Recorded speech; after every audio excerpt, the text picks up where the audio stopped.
Hola a todos y bienvenidos a un nuevo video. Hoy vamos a desarrollar la historia de Juliana Zamorí. De verdad que es una historia bastante triste. Es una historia que conmocionó bastante al país, no solamente porque el autor de este crimen era hijo de una de las familias más reconocidas de la ciudad de Bogotá, sino que también por la sevicia con que se desarrolló esta historia. Así que comencemos. Vamos a comenzar con Juliana. Ella tenía 7 años de edad para el momento de los hechos. Vivía con su hermana y con sus dos padres. Había acabado de trasladarse a la ciudad de Bogotá buscando mejores condiciones de vida y es así como llega al barrio Bosque Calderón. Era una barriada bastante humilde, incluso su acceso era bastante difícil porque las calles eran destapadas y eran muy estrechas. ¿Quién era Rafael Uribe Noguera, quien es el autor de este crimen? Para el momento de los hechos tenía 38 años de edad, era arquitecto, provenía de una familia bastante acaudalada de la ciudad de Bogotá. Tenía dos hermanos, Francisco y Catalina Uribe Noguera, y las personas que conocían a Rafael decían que era como la oveja negra de la familia. La familia siempre trataba como de tapar lo que hacía Rafael. Es como esas familias casi perfectas que no tenían ningún error, pues ellos se cuidaban mucho de su imagen y de que sus hijos no cometieran ninguna clase de error. Pero la realidad es que Rafael tenía dos caras. Una era la que mostraba la sociedad y era un hombre educado, que le gustaban las fiestas, pero que al mismo tiempo amaba el deporte y en especial la bicicleta. Pero en realidad la cara de Rafael es que era un hombre mujeriego, era un hombre mentiroso, también tenía tendencias delincuenciales y también tenía problemas con el alcohol y con algunas drogas. Desde pequeño Rafael tuvo comportamientos realmente extraños, pero a pesar de eso, pues nunca fue llevado al psicólogo o nunca tuvo un castigo ejemplar. Uno de ellos es que una exnovia confesó que a Rafael no le gustaba que esta viera Guardianes de la Bahía porque aparecían hombres en pantaloneta y a Rafael le molestaba y se ponía muy celoso. También en una fiesta, a pesar de que este joven tenía dinero, una vez entró a los cuartos y se empezó a robar las cosas, empezó a llevar las cosas y obviamente pues nunca pagó por esto. También en su tesis de grado fue acusado de plagio, pero pues finalmente no le pasó nada porque en la universidad donde éste estudiaba su papá era decano y pues nunca le sucedió nada. Entonces más o menos ese es el perfil de Rafael Uribe Noguera. Pero toda esta historia comienza el 4 de diciembre de 2016 cuando Juliana se encontraba fuera de su casa jugando con sus primos.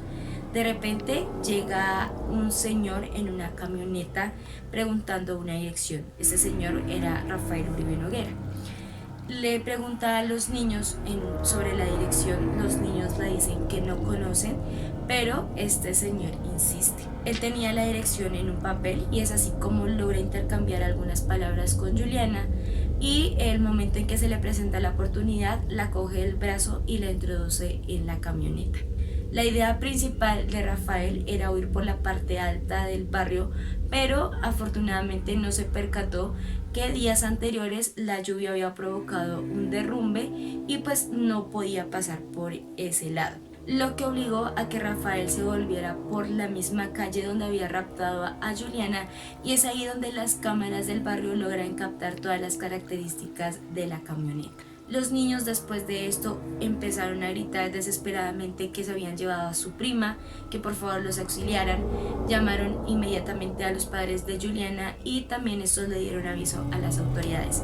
Aquí tenemos que recalcar que las autoridades actuaron de manera diligente, llegaron rápidamente al lugar de los hechos. Pusieron retenes, hicieron pesquisas en hoteles y moteles de la zona, centros de salud, parqueaderos y hasta pusieron perros entrenados a buscar rastros de la niña. Se dan cuenta que las cámaras lograron captar la placa, el color, el modelo y todo lo que realmente necesitaban para saber de quién era el carro. Efectivamente, horas después logran dar con el paradero de la propietaria y es la señora Laura Arboleda. La llaman, le dicen que el carro está en un posible delito, entonces que por favor les ayude a aclarar los hechos. Ella les dice que sí es la propietaria, pero que en ese momento ella no la está utilizando, pero que les va a comunicar a su esposo, es decir, a Francisco, que él les puede ayudar en todo esto. Francisco pues es el hermano de Rafael Uribe Noguera. Para ese momento Francisco estaba trabajando como abogado en un bufete bastante importante de la ciudad de Bogotá. Entonces él sabía cómo actuar en esos casos porque era abogado. Francisco le dice a las autoridades que a pesar de que su esposa aparece como la propietaria, él había hecho un negocio con su madre y que había dado como forma de pago la camioneta, pero quien realmente estaba utilizando este carro era su hermano, o sea, Rafael Uribe Noguera. Francisco de inmediato dice que le parece muy extraño todo esto, que Rafael pues no es un hombre de frecuentar estos lugares y mucho menos para secuestrar a una niña. Esas fueron las palabras de Francisco, pero que él va a ayudar en todo lo que le sea posible, que también él sabe de pronto dónde está la camioneta y es el lugar donde vive su hermano, entonces que lo acompañen, que seguramente él va a esclarecer todos los hechos. Cuando las autoridades se dirigen donde les había indicado Francisco, que era el lugar donde éste estaba viviendo, pues no encuentran ni a Rafael ni tampoco encuentran el carro. Sin embargo, en las cámaras de seguridad del edificio lograron captar que efectivamente Rafael sí había llegado a este edificio, pero que por alguna u otra razón no entró a la zona del parqueo, sino que hizo como el amague de entrar, pero se dio cuenta al parecer de algo y salió a otro sitio. Más o menos esto ocurrió a las 2:30 de la tarde. Entonces, para que tengamos presente las horas.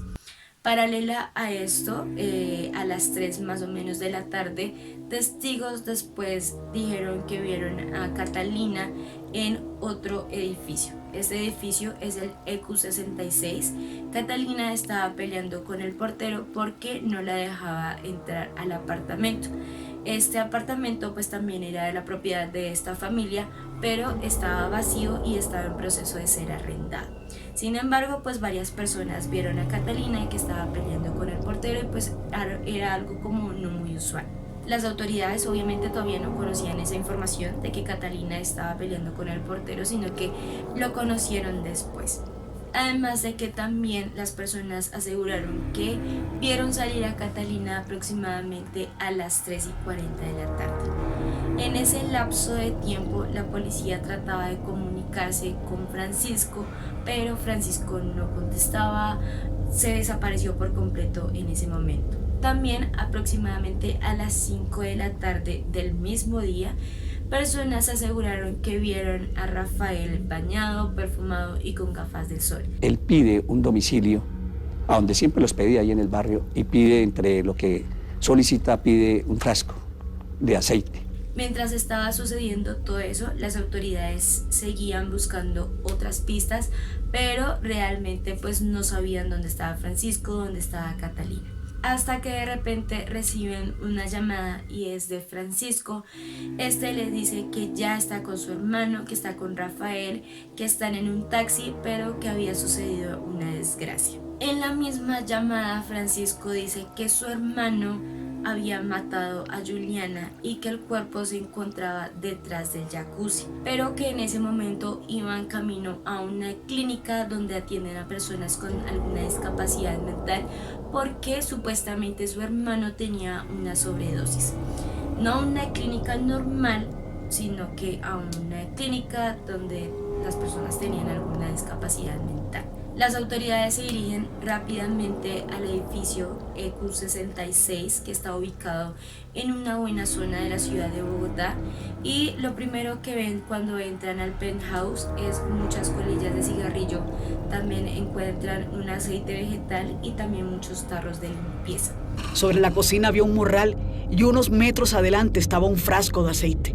La escalera que conducía a un piso superior estaba llena de colillas de cigarrillos. Cuando van al segundo piso, que es donde estaba el jacuzzi, van a ver detrás y el cuerpo no estaba donde les había dicho Francisco, sino que el cuerpo de Juliana estaba en un cuarto de máquinas donde funcionaba el jacuzzi. La ropa de Juliana estaba metida aquí, en el tanque del sanitario que está justo al lado del cuarto de máquinas y del jacuzzi. El cuerpo de Juliana se encontraba totalmente desnudo, lleno de aceite vegetal. El aceite vegetal era para limpiar algún rastro biológico que pudiera tener el cuerpo. También tenía signos de tortura.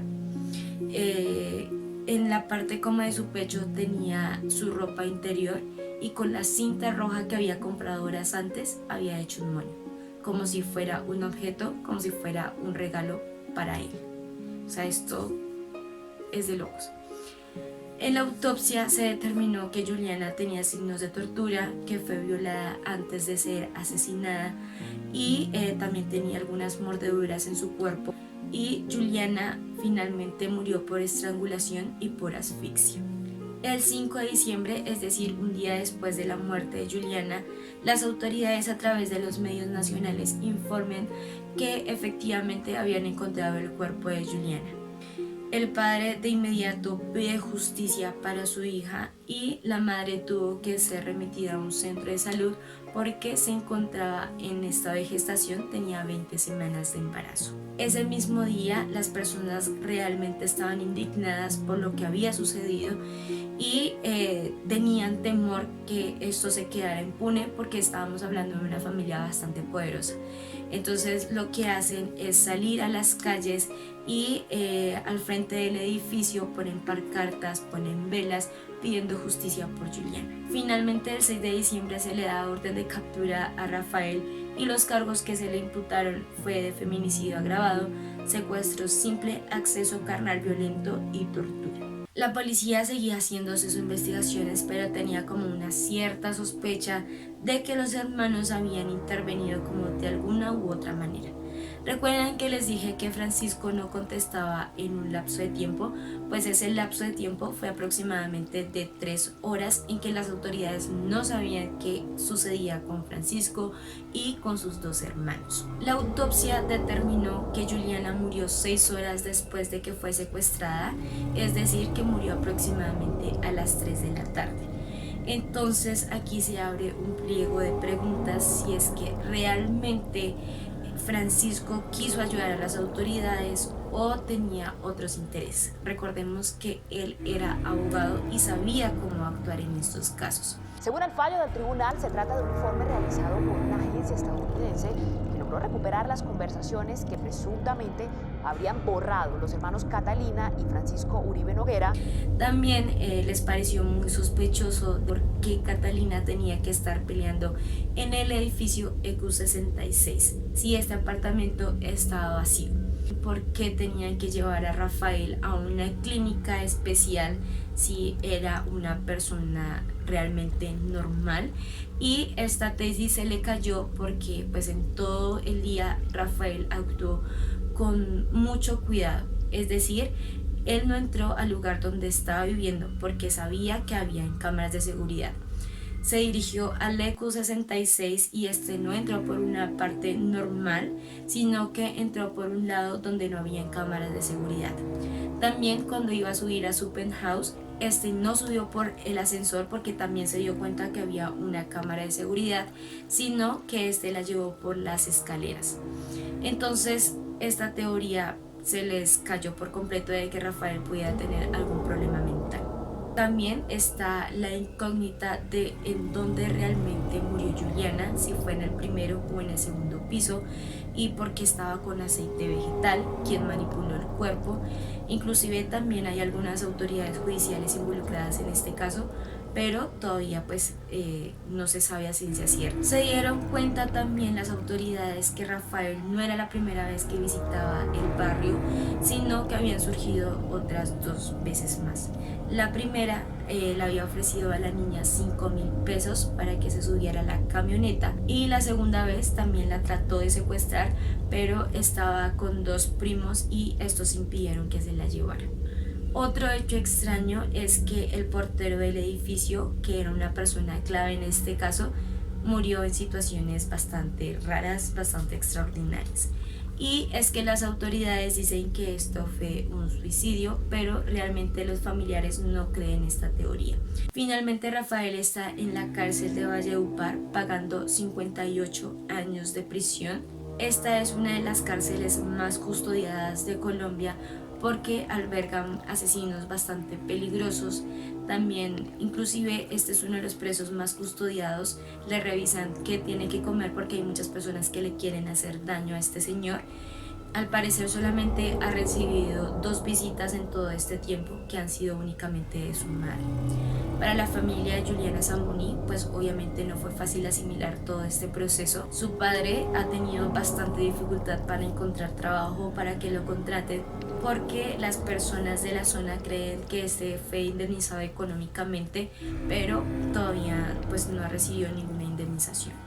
Esta ha sido una de las historias más tristes que ha sucedido en Colombia, pero creo que lo más indignante es que se repitan este tipo de hechos, no solamente en Colombia, sino en todo el mundo.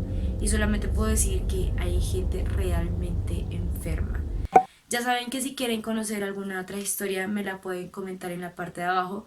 Por aquí les voy a estar dejando mis redes sociales, o también en la cajita de descripción les voy a estar dejando todos mis datos, y activen la campanita de notificación y suscríbanse porque YouTube está loco y no avisa cuando subo un video. Así que muchísimas gracias por ver y nos vemos en un próximo video.